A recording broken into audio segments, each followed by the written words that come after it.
Bom dia, irmãos. Vamos dar início ao culto na casa do Senhor. Tantos irmãos que estão aqui na direção do culto, quanto os demais irmãos que estão em casa. Nós louvamos a Deus por mais este momento diante do Senhor.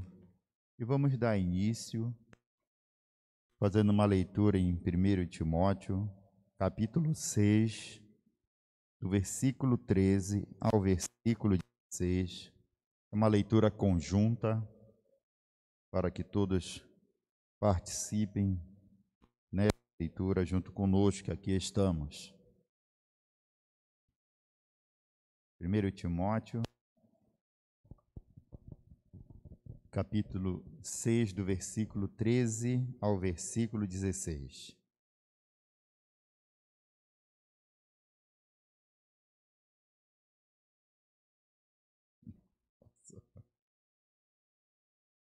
Diz assim a palavra do Senhor: Exorto-te perante Deus, que preserva a vida de todas as coisas, e perante Cristo Jesus, que diante de Pôncio Pilato fez a boa confissão, e guardes o mandamento imaculado, irrepreensível, até a manifestação do nosso Senhor Jesus Cristo, a qual, em suas épocas determinadas, há de ser reveladas pelo bendito e único soberano, o Rei dos reis e Senhor dos senhores, o único que possui imortalidade, em que habita em luz inacessível, a quem homem algum jamais viu, nem é capaz de ver. A ele honra e poder eterno. Amém. Amados irmãos, oremos ao Senhor. Santíssimo Deus, amado Pai, nós te louvamos, ó Deus, por mais este momento diante de Tua presença. Queremos bendizer-te, Senhor amado, por tudo que o Senhor tem feito e operado em nossas vidas enquanto igreja, enquanto os servos do Senhor, que estamos, Senhor amado, em meio a situações, Senhor, tão difíceis, Senhor amado, em nossos dias, mas nós te louvamos, ó Deus Santo, por tudo que o Senhor tem operado em nossos corações por meio de Sua palavra. Nós, Senhor, que assumimos publicamente, Senhor amado, que somos pecadores, que sem a Tua presença, Senhor, sem o Teu reto querer em nossos corações, estaríamos, Senhor amado, envolto ao pecado, mas nós te louvamos, ó Deus, porque pelo Teu sangue precioso, amor com que muito nos amou, Senhor, operou, Senhor, por meio do Teu Santo Espírito, nos tirando da treva para a Tua maravilhosa luz, para que pudéssemos, Senhor, conhecer de Tua palavra, conhecer de Tua vontade, conhecer, Senhor, do Teu reto querer. Nós te louvamos, ó Pai. Queremos, Senhor, nesta manhã, aprender mais de Ti ainda, Senhor. Saberem que tudo é para a honra e glória do Senhor. Não é para homens, para que ninguém se glorie. Mas nós te louvamos, ó Pai, por todas essas coisas. E assim oramos por este momento de culto, no nome santo de Jesus. Amém. Vamos louvar ao Senhor com cântico, antífona, o hino 8 do Inário para o culto cristão.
Amados irmãos, vamos estar fazendo uma leitura bíblica alternada em Efésios capítulo 4, do versículo 1 ao versículo 6. Efésios capítulo 4, do versículo 1 ao versículo 6.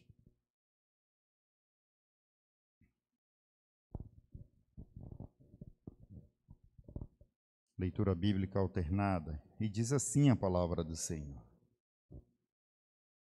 Rogo-vos, pois, eu, o prisioneiro no Senhor, que andeis de modo digno da vocação a que fostes chamados.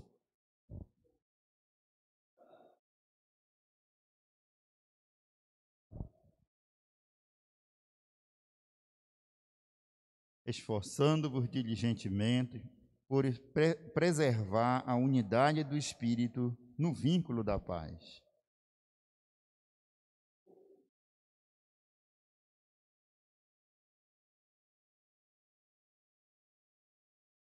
Há um só Senhor, uma só fé, um só batismo.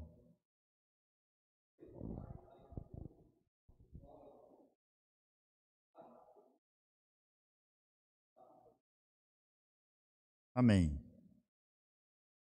Amados irmãos, vamos para o momento de oração, suplicando a preciosa graça do Senhor em sua iluminação espiritual para a compreensão da palavra do Senhor. Oremos. Santo, Santo, Santo Deus, amado Pai, Senhor dos altos céus. Nós te louvamos, ó Deus, te damos graças, Senhor. É porque, Senhor, somente por meio do teu Santo Espírito, ó Pai, podemos ser iluminados a entender a tua palavra de vida eterna. Nós te louvamos, ó Deus Santo, porque não foi algo, Senhor, simples, foi algo, Senhor, do íntimo do coração do Senhor, não foi do coração do homem, foi a vontade do Senhor, a oferecer o que tinha de mais precioso por nossas vidas. A operar, Senhor amado, para entendermos, ó Deus, qual seja a vontade do Senhor em nossos corações. Nós te louvamos, ó Pai, pela vida do teu servo, ao qual vai trazer a tua palavra de vida eterna, Senhor. É a tua vontade, é o teu reto querer na vida do teu servo, Senhor, para as nossas vidas. Nós te louvamos, ó Pai, Pai segundo o teu reto querer na vida dele, Senhor. Tu és o oleiro, ele é o vaso em tuas santas mãos, para que tu moldes, Senhor, segundo e conforme a tua vontade. Nós te louvamos, ó Pai, porque tu és o Senhor dos altos céus. Só em ti, Senhor, encontramos salvação. Só por meio de tua palavra, Senhor, conseguimos, Senhor, escutar sobre a vida eterna, que procede do Pai para as nossas vidas. E é por meio disso, Senhor, que tu tens falado a vida de tua igreja, Senhor, operando, Senhor, segundo e conforme a tua vontade. Pois assim oramos no nome de Jesus. Amém. Amados irmãos, vamos louvar ao Senhor com um cântico: grande é o Senhor.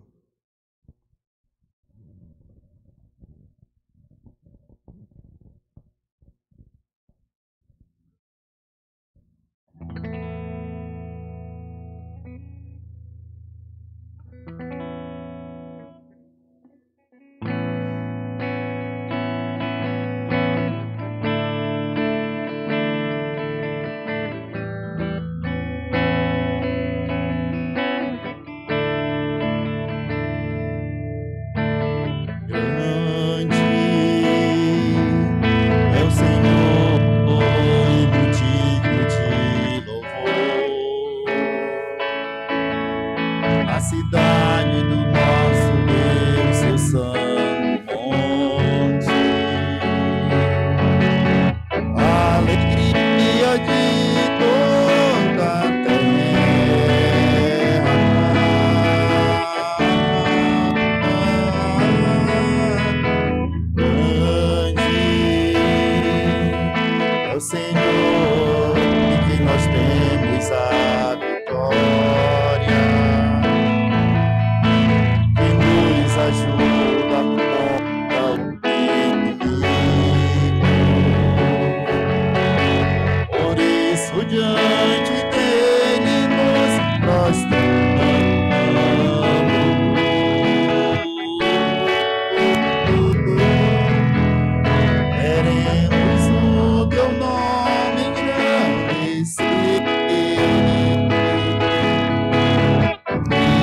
agradecer-te por como em nossas vidas confiamos em teu infinito amor. Pois só tu és o Deus eterno sobre toda a terra e céu.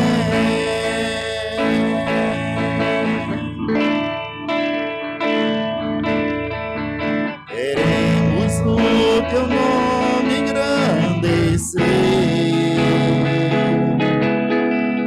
e agradecer-te por pobre em nossas vidas.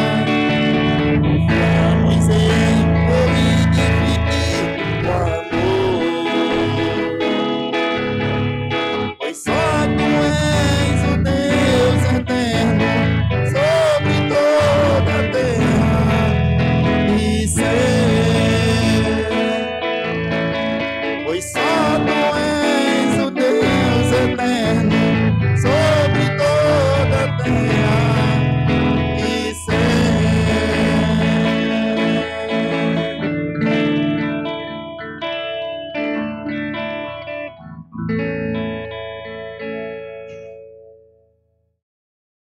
Amados irmãos,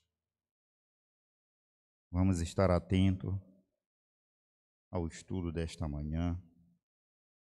Nós estamos estudando o Catecismo de Heidelberg e todas as questões levantadas dentro desse catecismo para o enriquecimento da vida dos irmãos e para o crescimento e o seu entendimento de tudo quanto o Senhor tem reservado para as nossas vidas nesta manhã.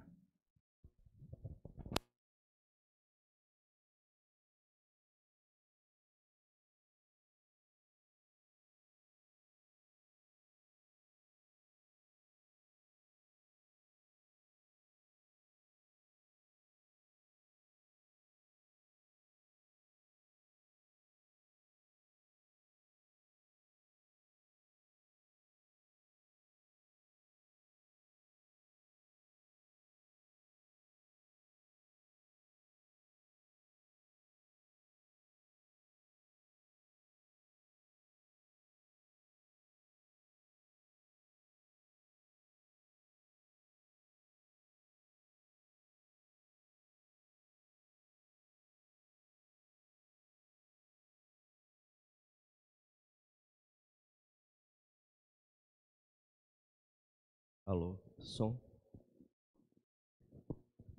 Som, 1, 2, som. Som, alô, som. Bom dia, irmãos. Bom dia a todos. Graça e paz. Os irmãos que estão aqui, somos muito poucos, porque estamos em período de lockdown.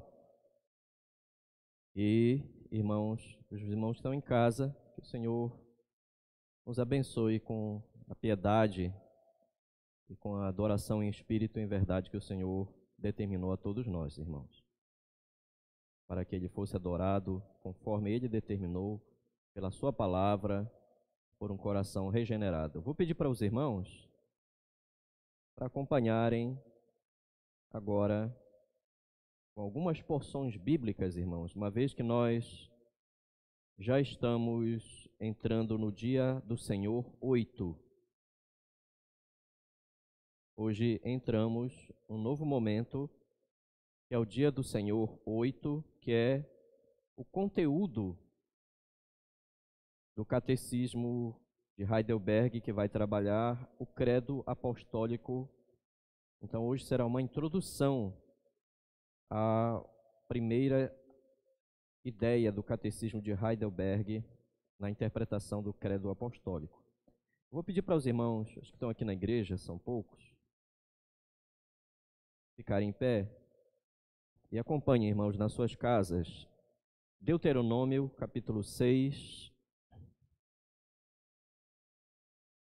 Deuteronômio, capítulo 6, irmãos.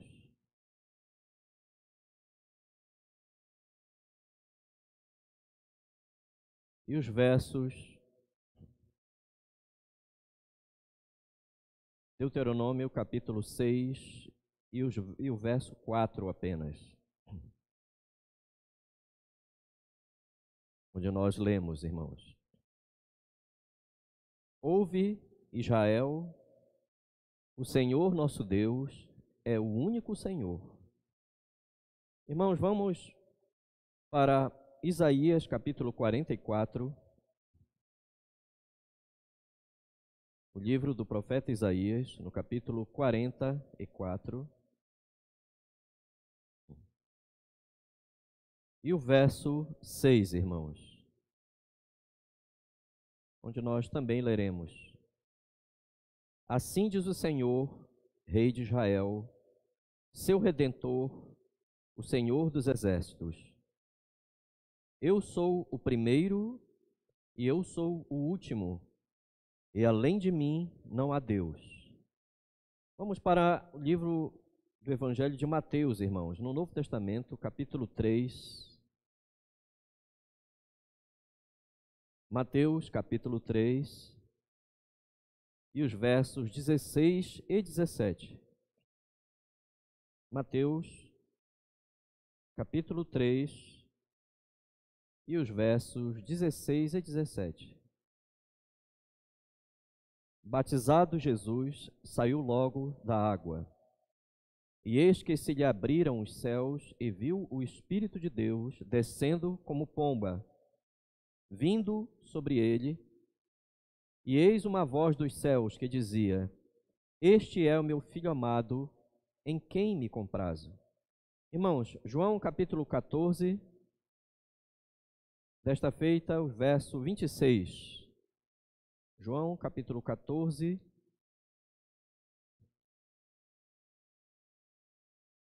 e o verso de número 26.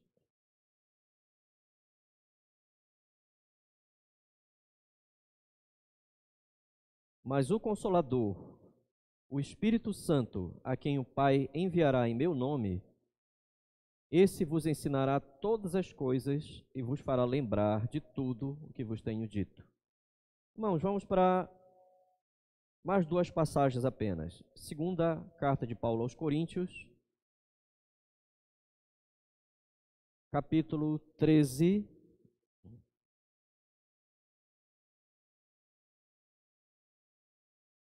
Irmãos, algumas versões, meus irmãos, com questões relacionadas à tradução dos manuscritos, nem sempre os manuscritos conduzem o mesmo número de versículos do capítulo 13, segundo aos Coríntios. Então, às vezes, não é o verso 13 em algumas versões, tá? Mas na minha Bíblia é o verso 13. A graça do Senhor Jesus Cristo e o amor de Deus e a comunhão do Espírito Santo sejam com todos vós. Agora, Tito, capítulo 3, verso 4 a 6, irmãos.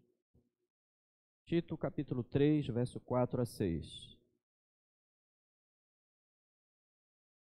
Quando, porém, se manifestou a benignidade de Deus, nosso Salvador, e o seu amor para com todos, não por obras de justiça praticadas por nós, mas segundo sua misericórdia, ele nos salvou mediante o lavar regenerador e renovador do Espírito Santo, que ele derramou sobre nós ricamente por meio de Jesus Cristo, nosso Salvador. Amém, irmãos. Irmãos, vamos louvar o Senhor e clamar a sua graça sobre o estudo desta manhã, mais uma vez.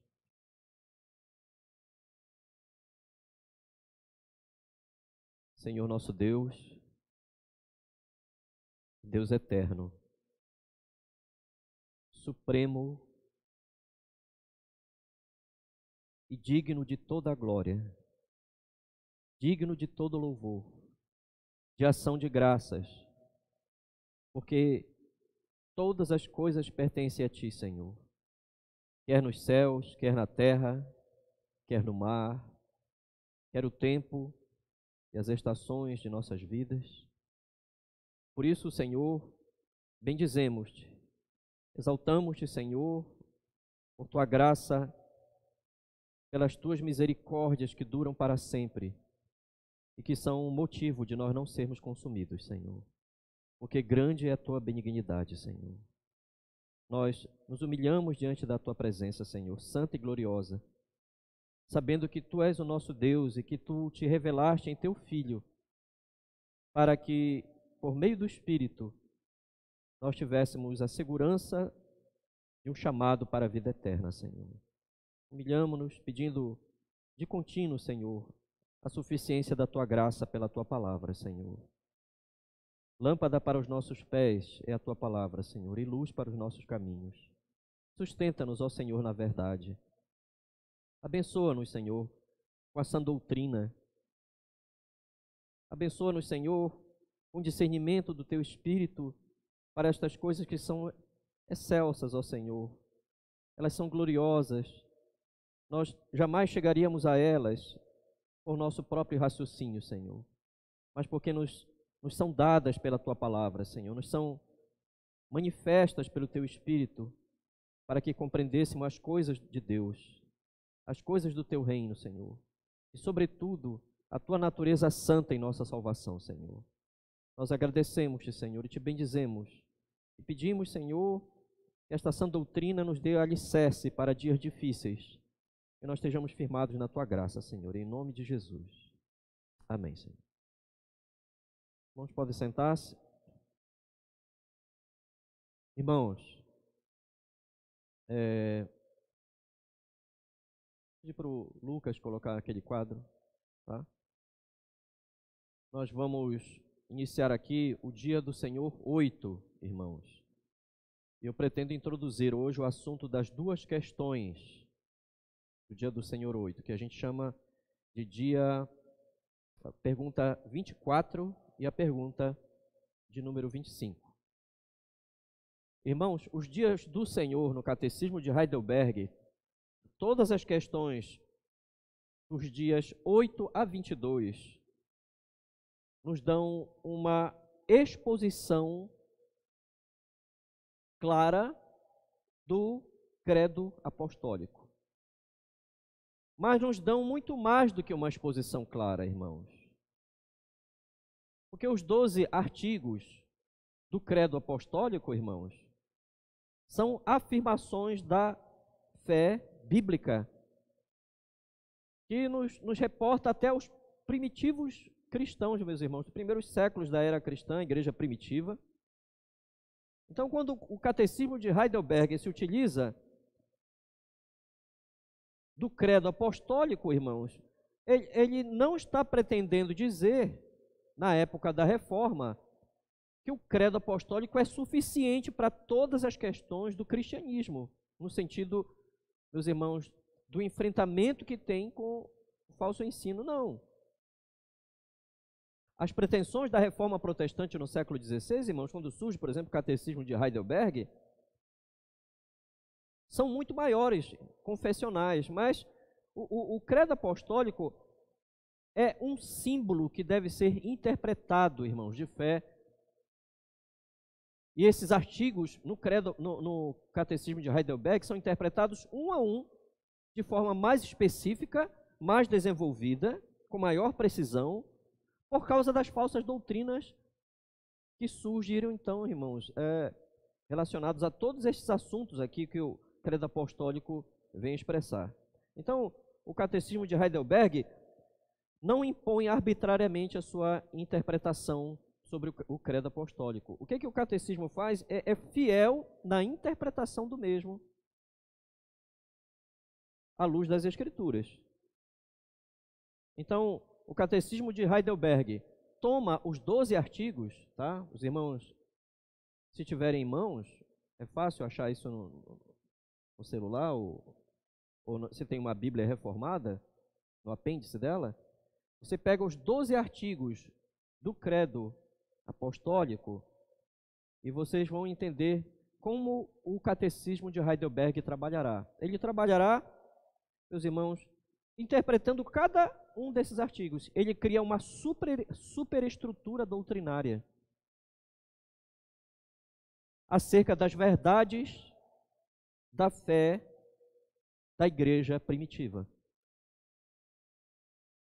Então, Catecismo de Heidelberg, ao utilizar-se do credo apostólico, o Catecismo de Heidelberg está seguindo os reformadores do século XVI. Como? Acreditavam, meus irmãos, que nós devemos seguir a linha histórica da fé dos primeiros crentes. É essa que era a ideia na época da Reforma Protestante.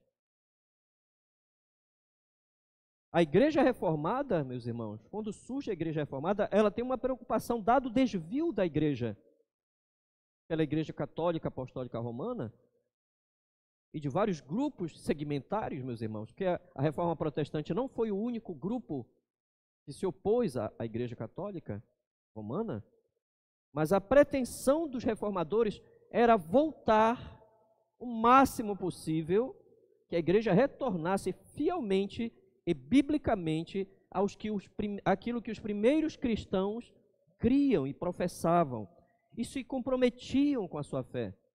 Nós vimos no último domingo o significado da palavra symbolum, né?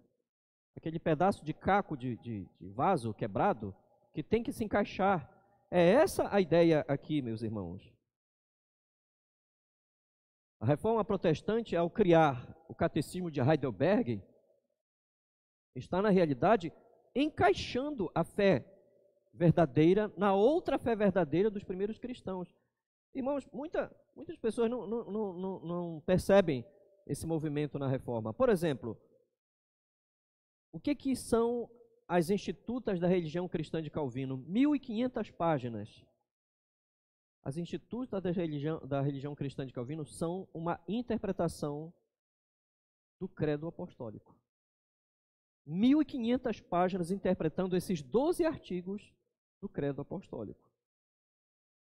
Meus irmãos, então, o dia do Senhor 8, pedi para o irmão Lucas colocar aí para a gente a primeira questão.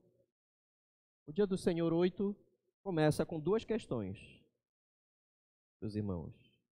A primeira, ele vai apresentar como se divide este credo, em 3 partes. A primeira parte, irmãos, são os dias do Senhor 9 e 10, onde nós teremos, então, o catecismo explicando o significado da expressão Deus, o Pai Todo-Poderoso, Criador dos céus e da terra. Os dias do Senhor 11 a 19, nós temos a segunda parte, que é a explicação da expressão Deus Filho e da nossa salvação. A terceira parte, irmãos, que são os dias do Senhor 20 a 22, nós temos um tratado sobre Deus Espírito Santo e a nossa santificação. Então, meus irmãos, nós começamos hoje introduzindo a doutrina de Deus na questão 25. Por favor, irmão Lucas, coloque aí. Questão de número 25. Por que você fala de 3 pessoas? Pai, Filho e Espírito Santo, visto que há um só Deus? Resposta: porque Deus se revelou em sua palavra de tal maneira que essas 3 pessoas distintas são um único, verdadeiro e eterno Deus. Então nós entramos aqui com cuidado sobre a doutrina de Deus. E a questão é, por que você fala de 3 pessoas? Irmãos, eu quero tratar dessa interpretação do catecismo de Heidelberg em forma de como ele tem cuidado em caracterizar aqui essa doutrina da Trindade. A doutrina da Trindade, irmãos, foi muito questionada na época dos reformadores por alguns grupos radicais, se essa doutrina era realmente bíblica e se ela era verdadeira. Então, o primeiro cuidado que o credo apostólico nos dá aqui, que é resgatado pela reforma, é o cuidado com o triteísmo. É a primeira grande coisa a ser entendida aqui, irmãos. O cuidado com o triteísmo. O que é o triteísmo? É a perda de entendimento de que há apenas um Deus, em sua essência, em sua natureza divina, mas que se manifesta em três pessoas que participam desta mesma essência, de tal maneira que não há três deuses, mas um Deus. Então aqui, o cuidado do credo apostólico, refletido na interpretação do catecismo, é cuidado com o triteísmo. Essa divisão aqui, irmãos, do catecismo em três partes, né? No credo apostólico, aliás, em três partes, essa divisão aqui parece ser uma divisão simples. Contudo, irmãos, pedir para o irmão Lucas voltar ali na questão 24.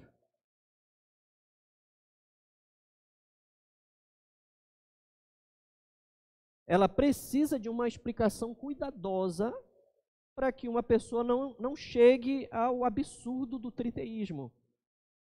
E hoje o desafio em alguns grupos modernos, por exemplo, nos Estados Unidos, que é muito forte esse movimento nos Estados Unidos, é o unitarismo. É não crer, não distinguir as pessoas da Trindade, mas afirmar que não existem três pessoas, mas existe um só Deus, no sentido de não haver uma Trindade, a divindade manifesta em três pessoas dessa natureza divina. Então, meus irmãos, poderia alguém bem pensar aqui facilmente, por exemplo, que a primeira pessoa da Trindade é a Criadora, que a segunda pessoa da Trindade é a Redentora, que a terceira pessoa da Trindade é a Santificadora. Mas este é um erro, pensar dessa forma. Por quê? Porque as santíssimas pessoas da Trindade não estão isoladas nas suas funções. Elas não estão isoladas, cada uma em uma função, meus irmãos. Mas por que temos então essa divisão? Deus Pai na criação, Deus Filho na redenção, Deus Espírito na santificação. Meus irmãos, esta é apenas uma ordem de operação a que se dá numa profissão de fé. A ordem de operação adequada das pessoas da Trindade. Cada uma dessas operações, todavia, inclui as outras pessoas. Então, para ficar mais facilitado, eu vou fazer aqui duas citações, irmãos, de como os teólogos reformados têm cuidado em entender essa questão, porque isso pode facilmente uma pessoa confundir-se na oração, uma pessoa confundir-se na doutrina, ela não chegar ao entendimento e pensar numa forma triteísta, como se houvessem três pessoas plenamente separadas e plenamente isoladas umas das outras.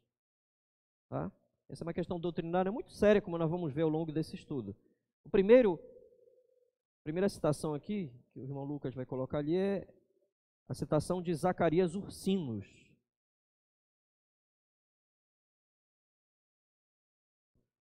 Um dos autores do Catecismo de Heidelberg. Zacarias Ursinos disse, irmãos, no seu tratado, foi lançado posteriormente ao Catecismo de Heidelberg. Ele foi um dos autores do Catecismo. Ele diz sobre essa questão, no dia 8. Segue-se que todas as pessoas criam, resgatam e santificam. O Pai através do Filho e do Espírito Santo. O Filho mediante o Espírito Santo e o Espírito Santo imediatamente através de si mesmo e mediadoramente através do Filho, na medida em que este último é mediador. Vamos ver a citação de um teólogo reformado contemporâneo, irmãos. Abraham Kuyper. Abraham Kuyper, também comentando sobre esta questão, disse, pelo contrário, quando ele fala pelo contrário, no contexto, meus irmãos, de onde eu extraí esse raciocínio dele, que é uma obra holandesa, uma referência que ele faz à Trindade, é para nós não tentarmos ver os atos da Trindade como coisas isoladas. Então ele diz, ao contrário de ver coisas isoladas nas obras da Trindade, ele diz, aquele que lhe criou é o Deus triuno. Aquele que lhe redimiu é o Deus triuno. e aquele que lhe santificou é o Deus triuno. De modo que, como criatura, desde sua primeira existência até o seu estado eterno de glória, você nunca tenha a ver com o Pai separadamente sem o Filho, ou com o Filho sem o Pai, mas você sempre tem a ver com o Senhor Jeová, com o Deus vivo, com o Ser eterno, e assim como o Pai, Filho e Espírito Santo. Essas definições aqui, meus irmãos, dos teólogos reformados, da época do próprio catecismo e outro agora, meus irmãos, por volta do século XX, Abraham Kuyper, irmãos, nós estamos vendo aqui quão difícil é adequar essa relação entre as pessoas na mente. Meus irmãos, quando, por exemplo, nós vamos para as simples declarações do credo apostólico, então é preciso haver uma interpretação. O Deus triuno é o Deus de todas as obras. Ele é o Deus eterno, perfeito, e a relação interna das três pessoas da Trindade, irmãos, as três pessoas que internamente compõem o ser de Deus, essas relações são mantidas. Elas estão profundamente se relacionando e sendo revelado isto nas obras de Deus fora de Deus. Ou seja, quando Deus cria, é a Trindade que cria. Quando Deus salva, é a Trindade que está salvando. E quando Deus santifica, é o Espírito que está santificando. A ordem das operações não os isolam. Pelo contrário, como dizia um teólogo muito conhecido, irmãos, Batista Strong, o teólogo Batista Strong dizia, meus irmãos, que o trabalho de uma pessoa da Trindade, está inclusa na dos outros. Então, o que um membro da Trindade faz, as outras pessoas da Trindade também estão participando. Então, eu vejo então esse cuidado aqui do Catecismo de Heidelberg ao interpretar o credo apostólico com a questão do triteísmo. Mas temos uma outra característica, irmãos. Cuidado que o catecismo, ao interpretar o credo, o cuidado com o subordinacionismo. O que é o subordinacionismo? É uma outra ideia errônea. E, meus irmãos, se nós não vigiarmos, vem às nossas mentes, e foi uma heresia que surgiu logo no segundo século da era cristã, irmãos. Subordinacionismo é a ideia de que Deus Pai tem a proeminência, Deus Filho vem em segundo lugar, e Deus Espírito Santo é como se o Pai fosse o cabeça, fosse apenas o primeiro, absoluto, o Filho fosse subordinado ao Pai, e o Espírito e o Filho fossem subordinados ao Pai. O Espírito subordinado ao Filho, o Espírito e o Filho subordinados ao Pai. Mas, meus irmãos, essa é que é a grande questão. Não temos subordinacionismo aqui, tá? Vamos entender aqui que Deus é coeterno. As pessoas da Trindade são coeternas, aliás. Elas são igualmente eternas, são igualmente poderosas, elas estão em coeternalidade, são perfeitas em poder, eternidade, glória e majestade. As obras que elas fazem, todavia, são as obras de um único Deus. Então, neste Deus operará a primeira pessoa da Trindade, a segunda pessoa e a terceira pessoa, por meio do Espírito. Então, quando nós observamos atentamente o cuidado do credo apostólico, irmãos, nos 12 artigos, nós percebemos que essa doutrina da Trindade é subjacente, ela é uma base subjacente, ela sempre está em toda a estrutura dos 12 artigos. Você não pode tirar um ponto, por exemplo, o nascimento de nosso Senhor Jesus Cristo, a concepção dele virginal, no útero de Maria, da Virgem Maria. Não é possível, meus irmãos, deixar de relacionar com o envio de Deus Pai e a obra do seu Espírito. Ali. A determinação eterna de Deus Pai quanto a este feito e a obra do Espírito, meus irmãos, operando o nascimento de Cristo. Então, meus irmãos, além de não haver subordinacionismo, né, e nem haver triteísmo, outro cuidado, outra característica aqui do credo apostólico. A Trindade não é uma profissão de fé abstrata no credo apostólico. Tá, irmãos? Então, nós já vimos um pouco isso no último domingo. A confissão de fé do credo apostólico, irmãos, sofre o risco de uma pessoa saber de cor e falar apenas de lábios, mas não é uma confissão originária, abstrata, da verdade sobre a Trindade. Peço para os irmãos, se tem, eu infelizmente não trouxe, os irmãos podem ver, pegue o credo apostólico e veja a expressão, creio em Deus, primeiro artigo.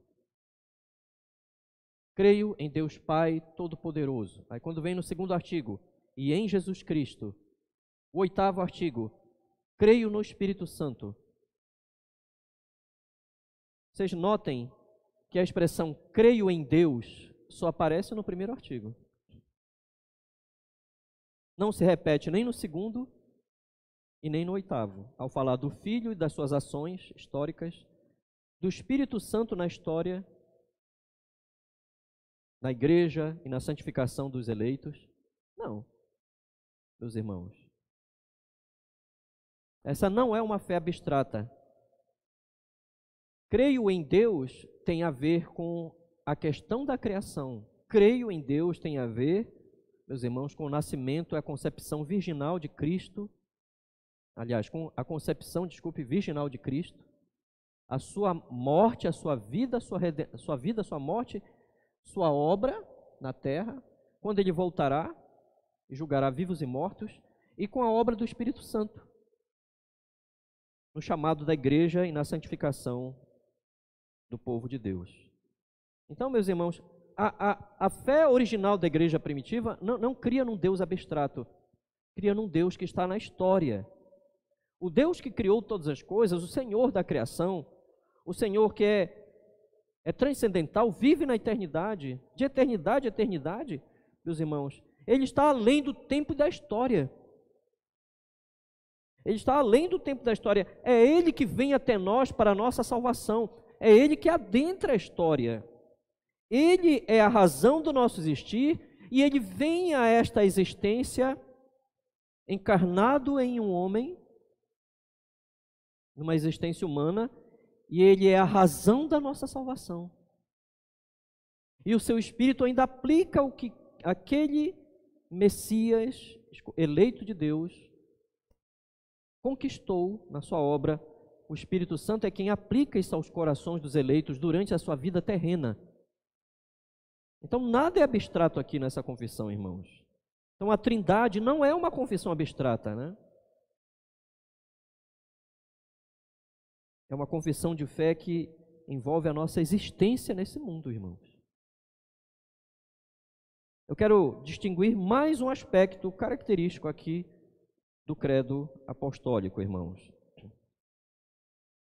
A doutrina da Trindade como um princípio confessional. Um princípio confessional. Então, vou perguntar de imediato aqui, irmãos, o que é que a igreja crê em relação a Deus? Quem é Deus para a igreja cristã? Resumindo, de forma bem resumida, a igreja crê em um Deus revelado tão somente em seu Filho, por meio do seu Espírito Santo, através da palavra. Eu vou voltar a esse conceito. O que é que a igreja crê? A igreja cristã, ela crê em um Deus revelado em seu Filho, por meio do seu Espírito, através da sua palavra. Apenas a fé cristã, apenas o cristianismo bíblico professa isto, irmãos. Os judeus não professam isto, tá? Os grupos sectários que abandonaram a Bíblia dentro do próprio cristianismo não professam isto. O islamismo não professa isto, tá? O budismo não professa isto. Então apenas a fé cristã diz, eu creio em Deus. E quando ela diz isto, os 12 artigos estão explicando, creio em Deus.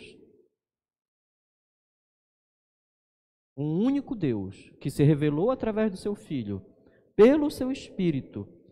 E essa revelação está contida na sua palavra. Então nós cremos, até para nós crermos nesta revelação, é uma obra da graça do Espírito Santo. Então é desta forma que um crente afirma, creio. E quando o crente diz creio, ele está afirmando com isto que Deus, o Deus que ele crê, é o Deus que se revelou em Jesus Cristo, por meio da palavra, através do seu Espírito, que agora lhe abre os olhos para discernir o único e verdadeiro Deus em seu Filho. Este Deus, que só pode ser conhecido em Jesus, através da palavra, pelas obras do Espírito, o credo apostólico está nos ensinando exatamente isto, irmãos.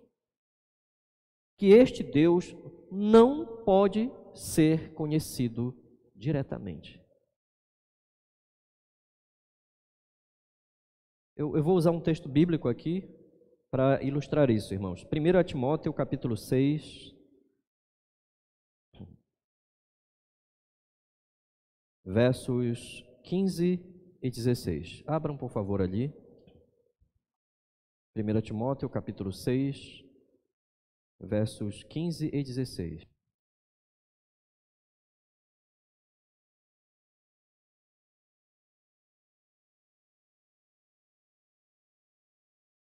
Onde nós lemos.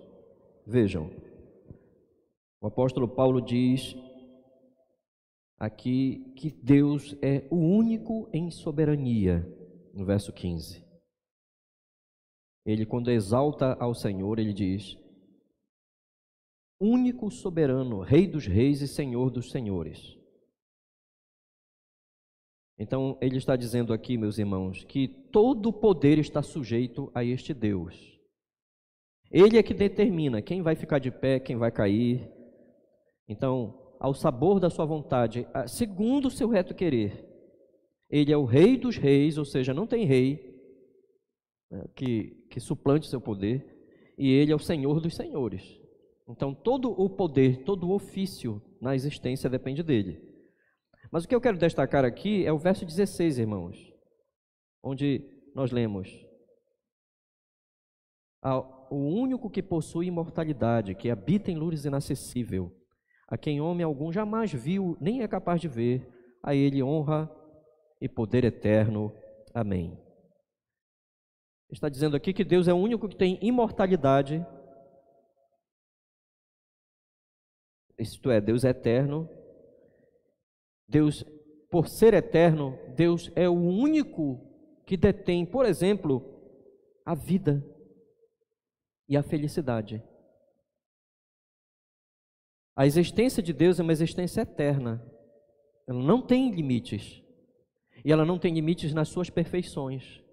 Então, meus irmãos, não há felicidade alguma à parte de Deus. A felicidade só está em Deus, no seu reto querer, na sua vontade e em comunhão com Ele. Então, Ele é o único que tem imortalidade. Mas olhem que ele ainda diz, este mesmo Deus excelso está oculto às nossas percepções. Vejam, Ele habita em luz inacessível. A pureza de Deus é imaculada. Ela é santíssima. Ninguém pode vê-lo. Ele é um espírito infinito, eterno, perfeito em todos os seus atributos, e de glória infinda. Ele não pode ser percebido pelos seres humanos decaídos. Então, Deus habita numa santidade perfeita, eterna, nós não podemos nos aproximar dele, nós não podemos ter percepções dele, nós não o conhecemos mais por nós mesmos, principalmente nós não temos acesso a ele. Somente é possível ter acesso a ele pelo caminho que ele mesmo abre, que é por meio da fé em Jesus Cristo, nosso Senhor. Por meio de Jesus, nós somos introduzidos na luz que Deus habita. E ainda nesta vida aqui, irmãos, nesta vida, isto vai ocorrer apenas em parte. Mas para os salvos, a promessa é que um dia, meus irmãos, os puros verão a Deus. Bem-aventurado os limpos de coração, os puros de coração. E aí não é pureza da pessoa em si, mas da obra da graça nessa pessoa. Que um dia ela verá a Deus nessa luz inacessível. Então, apenas em Cristo, meus irmãos, apenas em Cristo, este conhecimento de Deus é certo, ele é um conhecimento real de Deus, mas é um conhecimento para a nossa salvação. Nós não podemos ter acesso a Deus de forma direta. E esse é o problema da mente humana não regenerada, daquele que não nasceu de novo. É que ele acredita que sabe algo sobre Deus, que ele conhece algo sobre Deus e que ele pode ser determinado por esse conhecimento. Mas, meus irmãos, a palavra de Deus diz tão somente isto, é só em Cristo. Então agora eu quero ir para, meus irmãos, como o catecismo nos ensina isso, quando ele cita o conhecimento de Deus em Cristo. A doutrina da Trindade nos é conhecida, meus irmãos, e ela é evidente em toda a Escritura, mas, meus irmãos, como a janela se abre para a fé cristã por meio de Jesus Cristo, este conhecimento. Eu vou pedir para os irmãos abrir agora em um texto muito conhecido, João capítulo 17, verso 3. Por favor, abram ali. João capítulo 17, verso 3. Um texto muito conhecido, irmãos.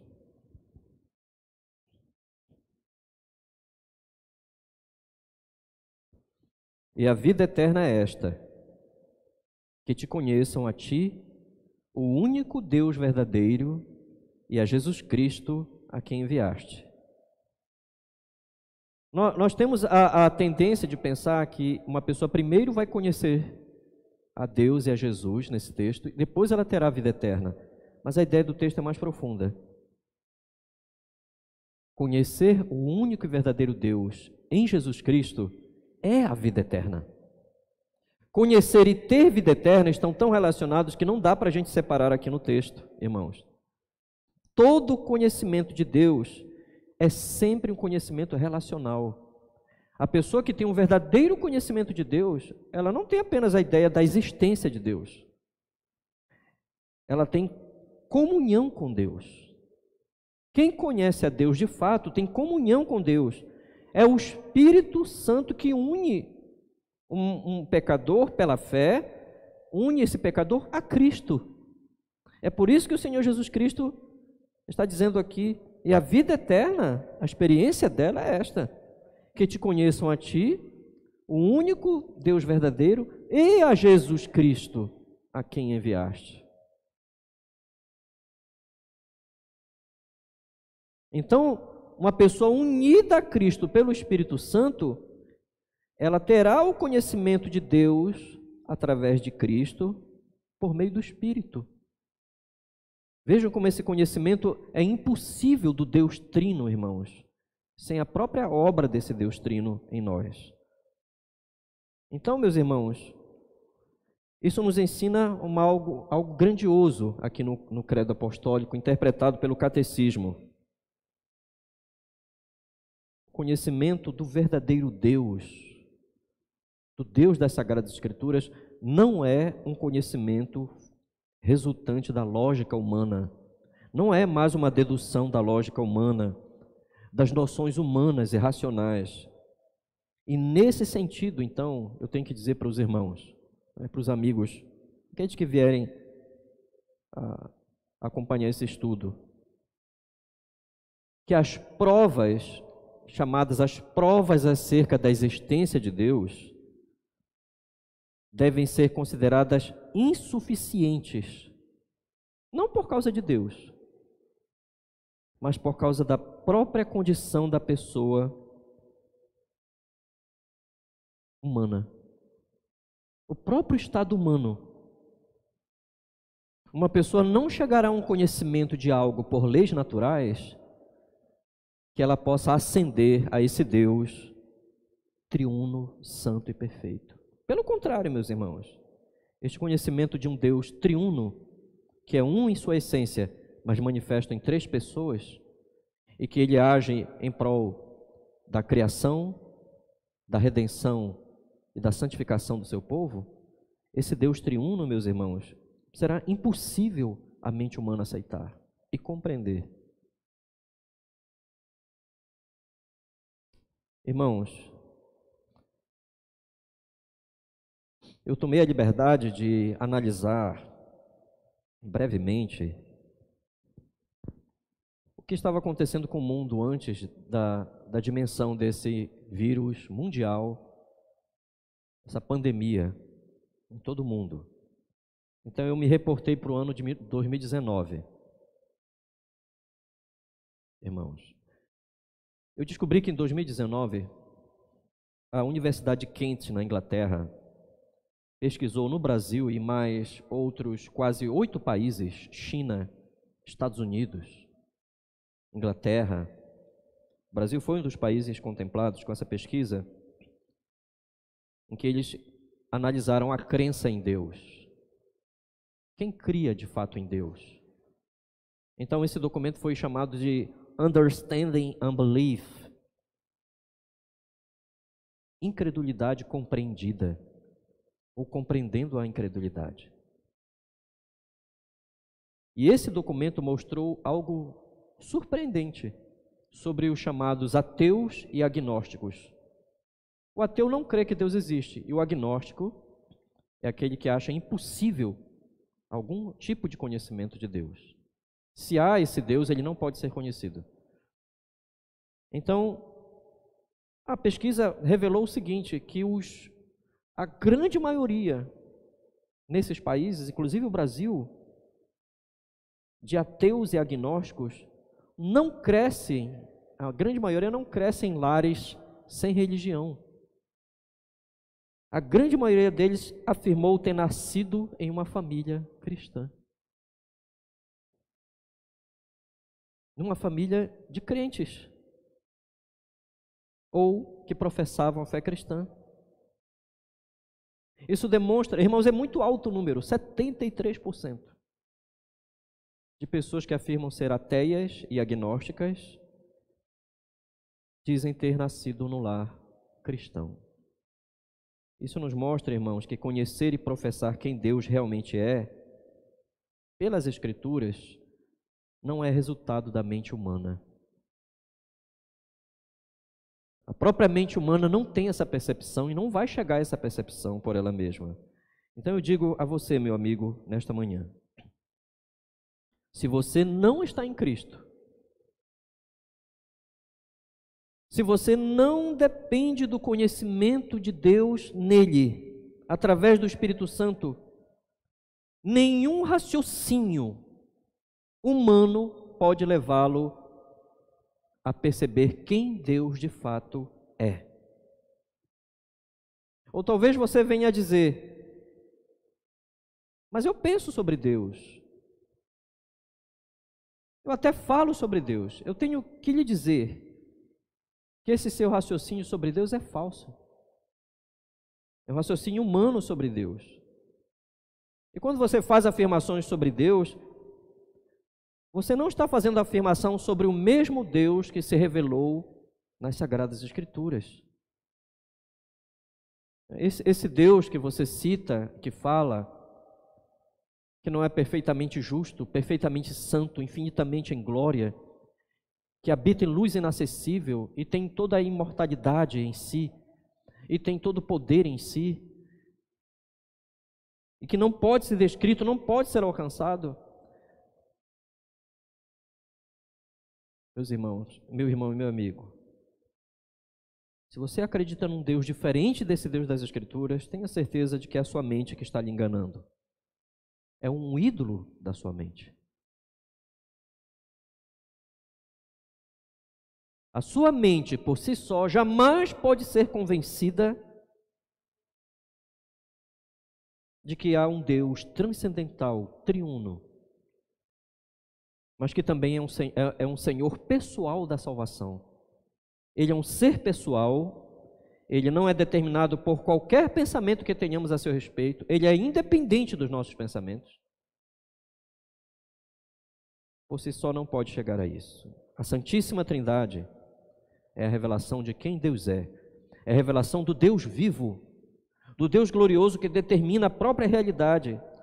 E esse mistério excelso de sua natureza santíssima, eterna, esse movimento no seu ser eterno entre a pessoa do Pai, do Filho e do Espírito Santo, esse conhecimento vem até nós por meio da sua graça, através da palavra, pelo Espírito, e ele não vem a nós como uma ideologia, ele não vem a nós com um conceito que nós podemos formular algo a seu respeito, ou acrescentar algo, não, mas com a verdade revelada para que nós sejamos salvos.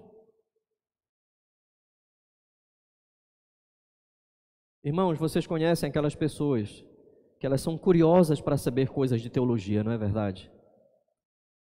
Elas são curiosas para ler livros,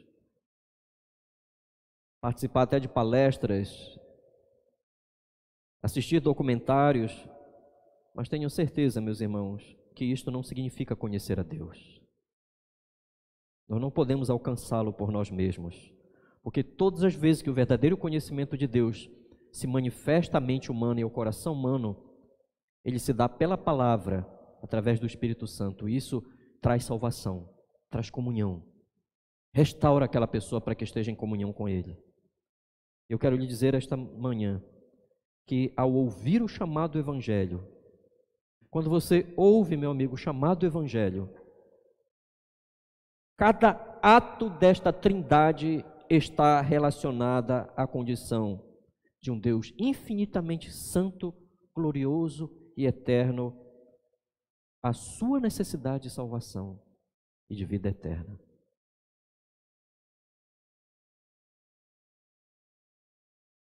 Ó, meus irmãos, então, nós chegamos aqui à introdução a essas duas questões e eu quero partir para as lições. Eu tenho nesta manhã apenas duas lições, irmãos, tá? Eu tenho apenas duas lições, não acrescentei uma terceira como de costume todos os domingos. Temos apenas duas lições básicas. A primeira lição: o conhecimento de Deus em Cristo é a verdadeira herança dos salvos. O conhecimento de Deus em Cristo é a verdadeira herança dos salvos. Eu pergunto aos irmãos, o que é este conhecimento? Nós estamos estudando aqui não meramente teologia, mas a razão de ser de nós estarmos estudando aqui. O que este conhecimento sobre Deus significa para todos nós, irmãos? Significa para os crentes. Significa tudo. É tudo para nós. Não é um conhecimento que pode ser negociado. Ele não é um conhecimento que pode ser relacionado a alguma ideologia, algum aspecto deste mundo, meus irmãos. Ele não pode ser relativizado. Eu quero dizer para os irmãos que nestes dias de grandes pressões, por todos os lados, e cada dia parece que as pressões aumentam,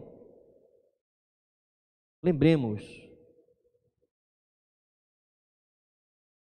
que a nossa fé em Deus, a fé daqueles que herdarão o reino eterno de Deus em Cristo, a nossa fé neste Deus, como Ele se mostra a nós, como Ele se revela a nós, este conhecimento é a nossa herança. É tudo que nós temos. Eu quero dizer para os irmãos que neste dia, sob grande pressão e desespero humano, as pessoas irão de um extremo ao outro.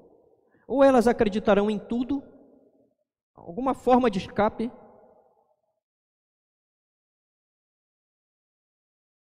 ou elas, se não conhecem de fato a Deus e não conhecem, por meio do Espírito Santo, o significado de uma confissão de fé bíblica, se aquilo não foi selado em seus corações, elas abandonarão também. A tendência humana é se afastar cada vez mais da verdade, pelo fato de não conhecer a Deus. Contudo, irmãos, se nós estamos em Cristo, nós temos uma firme âncora da fé, a plena segurança de que Deus, que se revelou em seu Filho para a nossa salvação, não importa quanto tempo o tempo mude, e as coisas ao nosso redor mudem, realmente as coisas estão mudadas, mas não importa, nós temos a plena segurança de saber que Deus continua sendo o mesmo Deus, eterno, fiel, imutável, perfeito em si mesmo, gracioso para com os seus. Meus irmãos, nós temos o mesmo Deus pactual da antiga aliança no Deus da nova aliança. O mesmo Deus que enviou seu Filho por nós e com Ele nos dará todas as coisas. É impossível cairmos das mãos desse Deus eterno que se revelou em seu Filho para nos salvar. O conhecimento de Deus em Cristo é o nosso supremo tesouro, é a nossa herança. Então, por maior que seja a sua pressão, por maior que seja o momento que nós estamos passando, lembre-se disto, jamais negociemos, jamais relativizemos o conhecimento que temos de Deus em Cristo, que é a nossa herança. Mas a segunda lição, irmãos, a última lição, será esta. Os verdadeiros crentes derivam sua fé, esperança e amor da compreensão de quem Deus é. Vou repetir. Os verdadeiros crentes derivam sua fé, esperança e amor da compreensão de quem Deus é. De onde vem o fortalecimento dos salvos, irmãos? Do seu conhecimento de Deus. Do genuíno conhecimento de Deus, pela palavra de Deus. Irmãos, nós não conseguimos descansar, a não ser quando nós vamos ao Deus que se revelou em seu Filho. Nós não conseguimos descansar, a não ser naquele Deus que revelou a sua glória envolvida conosco na nossa condição decaída. Independentemente de qualquer situação que estivermos passando, meus irmãos, o conhecimento que nós temos com Deus, de Deus, aliás, pela graça em Cristo, pelo seu Espírito, é um conhecimento relacional. E agora eu faço a pergunta-chave a todos. Por que conhecer a Deus fortalece os salvos? Porque conhecer a Deus é confiar nele. Só confia no Senhor quem o conhece. E quem o conhece, confia. É por isso que a fé é capaz de dizer: Deus é o nosso refúgio e fortaleza. Socorro bem presente nas tribulações. Porque a fé é a única que sabe quem Deus é. A fé verdadeira. Ela sabe que pode descansar nele.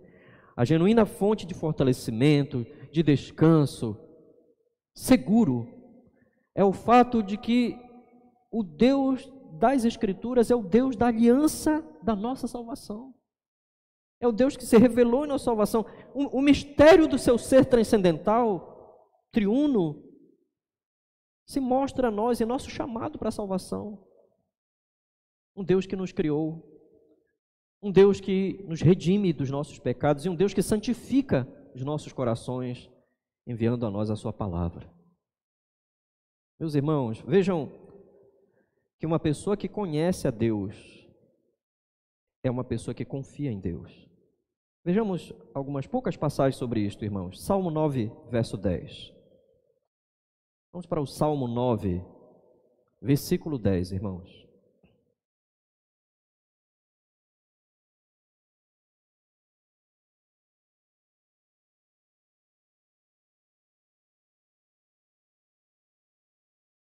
Salmo 9, verso 10 dirá, irmãos: Em ti, pois, confiam os que conhecem o teu nome, porque tu, Senhor, não desamparas os que te buscam. Eu não temo em dizer, irmãos, que no momento de maior abatimento do crente verdadeiro, quando é que ocorrerá a superação deste momento? Os crentes que estão mais abatidos, mais cabisbaixos, quando é que se dará a superação deste momento na vida de um crente? A grande superação disso virá na forma de um novo conhecimento de Deus, naquilo que essa pessoa estiver passando. Eu vou citar então, vejam, o Salmo 42 agora.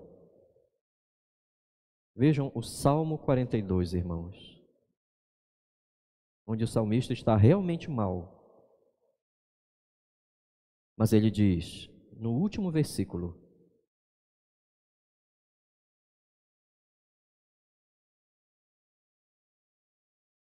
Por que estás abatida, ó minha alma? Por que te perturbas dentro de mim?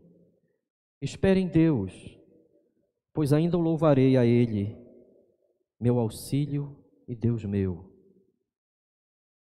Meus irmãos, a salvação do crente está no seu conhecimento de Deus. Ele é a salvação da minha face, aquele que me salva. Só o fato de pensar em quem Deus é, diz o salmista, eu já me sinto melhor. E por isso eu esperarei nele. Meus irmãos, vamos para o Salmo 102, agora, como exemplo. Que a virada, no momento de maior abatimento do crente, vem quando ele conhece mais algo sobre o Senhor. O Salmo 102, irmãos. Observem que no Salmo 102, os primeiros 11 versículos, aquele crente está dizendo que ele não tem mais alegria. Os seus ossos secaram, ele foi abandonado. Ele não dorme, os seus inimigos estão à porta. Ele come e bebe cinza e lágrimas. Mas quando chega no versículo 12, irmãos, o ponto-chave em que tudo muda é o verso 12, em que ele diz: Mas tu, Senhor, permanecerás para sempre. Meus irmãos e meus amigos, que o Senhor, de toda a graça, nos dê um santo desejo de conhecê-lo. Conhecer ao Senhor é o princípio da sabedoria. Conhecer ao Senhor é refúgio. Conhecer ao Senhor é segurança. Mas eu peço nesta manhã, irmãos, que a igreja do Senhor, nesses dias de pressão, venha ter um santo desejo de conhecer ao Senhor, amá-lo, servi-lo e temê-lo por sua graça. Que o Senhor nos abençoe com o conhecimento da sua salvação, irmãos. Amém. Vamos orar, irmãos.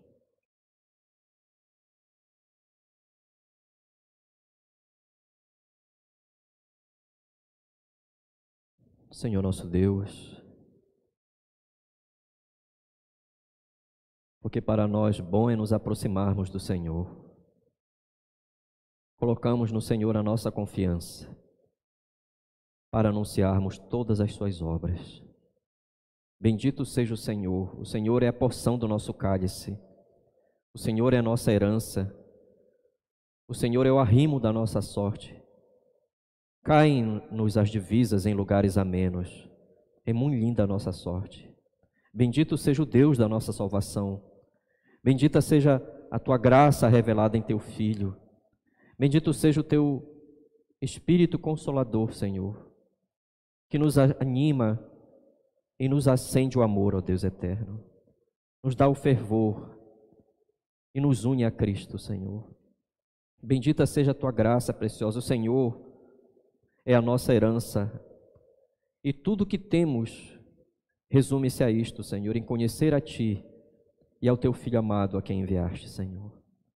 Nós Te louvamos, Senhor, bendizemos-Te porque Tu mesmo nos trouxestes para esta comunhão perfeita que se dá por graça, Senhor. Que o Teu nome seja exaltado, Teu nome seja engrandecido, que o Senhor conceda à amada igreja do Senhor, sobre a face da terra, um desejo santo, um desejo glorioso de Te conhecer, Senhor. Pois sabemos, Senhor, que nada pode nos separar do Teu infinito amor, Senhor, por nós. Revelado na cruz, revelado na ressurreição, revelado, ó Deus eterno, pelo Teu Espírito, que testifica junto ao nosso Espírito que nós somos filhos de Deus, ó Pai. Nós Te bendizemos, Te exaltamos, e que este santo chamado do Evangelho se mostre, levando a pecadores, Senhor, e todo aquele que ainda não se confiou a Ti, Senhor, que Tu és o único e verdadeiro Deus, que Tu Te revelaste, ó Pai eterno, para a nossa salvação, que não obstante sejas infinito em glória e majestade, habites em luz inacessível, Tu enviaste Teu próprio Filho para resgatar pecadores que não têm esperança, Senhor, em si mesmos, em nome de Jesus. Amém, Senhor.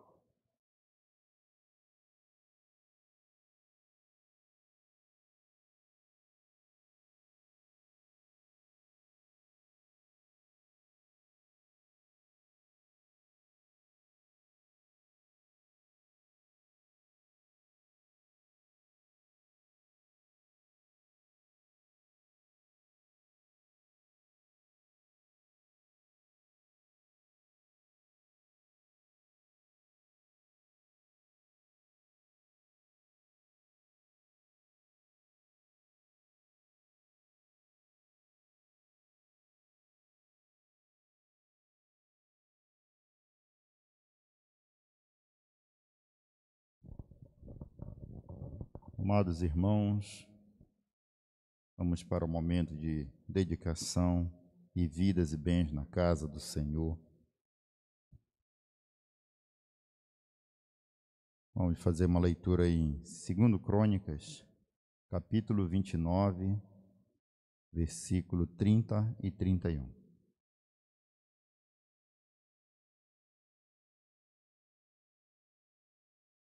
Segundo Crônicas, capítulo 29, versículo 30 e 31.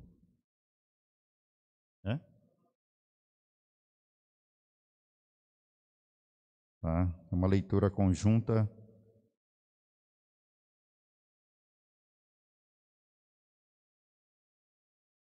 E diz assim: Então o rei Ezequias e os príncipes ordenaram aos levitas em que louvasse o Senhor com as palavras de Davi e de Asaf, o vidente.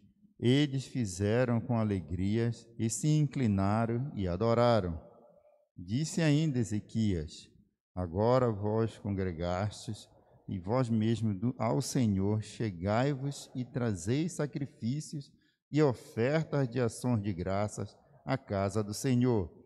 A congregação trouxe sacrifícios e ofertas e ações de graças, e todos os que estavam de coração disposto trouxeram holocaustos. Amém. Vamos louvar ao Senhor com o cântico Pai, eu te adoro.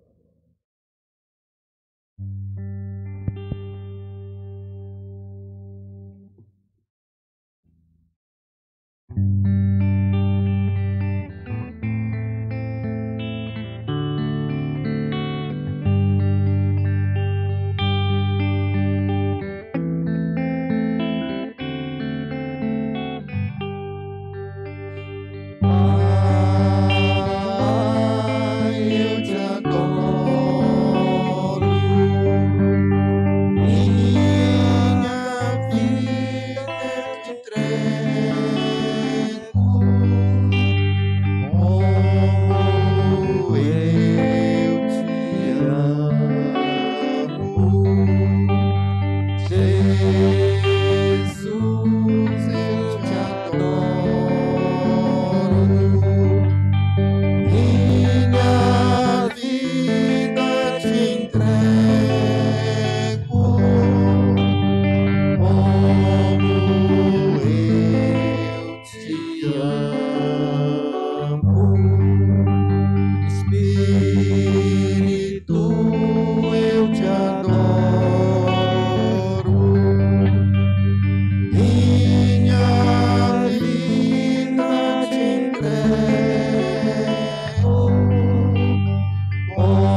Som.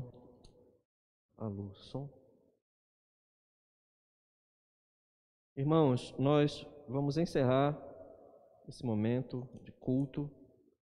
Nós não temos hoje, irmãos, a nossa classe geral de EBD. Nós temos a classe, todavia, do irmão Marcelo, professor Marcelo, com os adolescentes e jovens, tá? Logo após o encerramento da nossa entrega, do nosso momento de consagração, um jejum coletivo. E eu vou pedir aos irmãos que nós vamos, após a bênção arônica, irmãos, eu vou pedir para os irmãos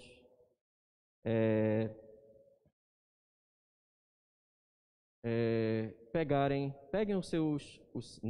aquelas orientações que foram dadas no WhatsApp, ali tem os pedidos. Nós vamos encerrar, cada um no seu lar, cada chefe de sua família, cada pessoa na sua casa, vai ter agora, após a bênção arônica, aqui o término do culto, vai fazer essa entrega em pedido de oração. Tá? Vai orar por cada um daqueles pontos, você vai ver novamente ali os pedidos, clamar a misericórdia do Senhor e glorificá-lo, exaltá-lo, com fé, com confiança, de que o Senhor nos ouve por graça, a sua misericórdia em seu Filho. E aí encerramos todos juntos, cada um no seu próprio lar, e nós aqui na igreja, esse momento, tá bom? Meus irmãos, baixem suas cabeças.